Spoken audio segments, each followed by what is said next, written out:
Alam mo ba kung bakit sinasabing malas kapag ang hagdan ng bahay ay natapos sa mata o divisible by 3? Pakinggan mo ito, baka di mo pa alam. Noong unang panahon, sa panahon ng mga Kastila, nagmula ang pamahiing ito. Tinawag itong oro, plata, mahata. Ang ibig sabihin ng oro ay ginto, simbolo ng kasaganaan. Plata naman ay pilak, simbolo ng magandang buhay.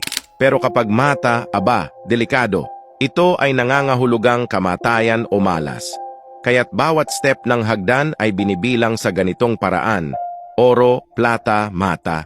Kapag natapos sa mata, sinasabing dadalhin nito ang kamalasan o trahedya sa tahanan.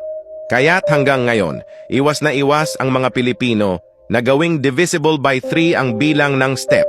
Ang hagdan ay dapat tapusin sa oro o plata para daw sigurado na ang buhay ay masagana. Ano sa tingin mo?